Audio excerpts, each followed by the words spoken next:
ఇక అయితే మనకు ఇవాళ స్పెషల్ గెస్ట్ తర్వాత అంటే ఎమ్మెల్సీ అయిన తర్వాత ఆయన మొట్టమొదటిసారిగా క్యూన్స్కి వచ్చిండ్రు. బల్మూరి వెంకట్ గారు ఎమ్మెల్సీ బల్మూరి వెంకట్ గారు ఇప్పుడు మనకు మార్నింగ్ న్యూస్ కి గెస్ట్. మరికొద్ది క్షణాలలో తీన్మార్ మల్లన్న కూడా నుంచి జాయిన్ అవుతా ఉన్నారు. ఒక్కసారి బల్మూరి వెంకటన్నకి మళ్ళీ వేరే షెడ్యూల్ ఉంది కాబట్టి బల్మూరి వెంకటన్నను మాట్లాడి పంపించే ప్రయత్నం అయితే చేద్దాం. ఎట్లా ఉంది అన్న, before MLC after MLC Balmoori వెంకట్లో ఏమైనా చేంజెస్ వచ్చిందా?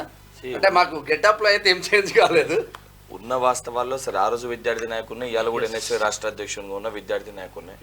కాకపోతే ఆరేదంటే కేవలం సమస్యని లేవనెత్తుతుండే. ఈ రోజు లేవనెత్తిన ప్రతి సమస్యని ఏ రకంగా పరిష్కరించాలి? సరే అయిన 3 నెలల్లో ప్రతి సమస్య పరిష్కారం అయిపోయింది, ప్రతి సమస్యను మనం పరిష్కరించినామని చెప్పలేము, చేయలేము కూడా.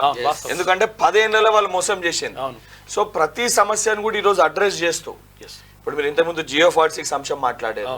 ఈ అంశాన్ని మొదటికెళ్ళి కూడా ప్రస్తావించడం జరిగింది. ముఖ్యమంత్రి గారితో మాట్లాడి ఎంటైర్ కమిటీని కూర్చొని మాట్లాడి ఆల్రెడీ దానిపై డిస్కషన్ నడుస్తుంది. ఇది గత ప్రభుత్వం చేసిన దుర్మార్గం. ఇది కేసీఆర్ ప్రభుత్వం ఉన్నప్పుడు జియో 46 ని క్యాన్సిల్ చేస్తామని చెప్పి 100% కాంగ్రెస్ ప్రభుత్వము చాలా మంది కాంగ్రెస్ నాయకులు మాట ఇవ్వడం జరిగింది.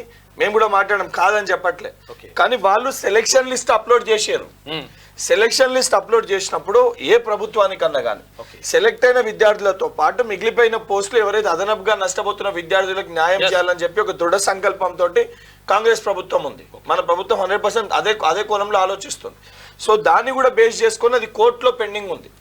సో దాన్ని బేస్ చేసుకొని 100% ఇది అయిపోగానే సరే నెక్స్ట్ జియో 46 ఉంటుందా అనేది ఆ కమిటీ నిర్ధారించి దాన్ని చేస్తారు. కానీ ఎగ్జిస్టింగ్ స్టూడెంట్స్ కి కూడా అన్యాయం జరగకుండా చూసుకునే బాధ్యత కాంగ్రెస్ ప్రభుత్వం అనేక సందర్భాల్లో వాళ్ళకి చాలా మంది విద్యార్థులు ఇదే ప్రశ్న అడుగుతున్నారు. మాట ఇచ్చినాం 100%. ఏమంటున్నారంటే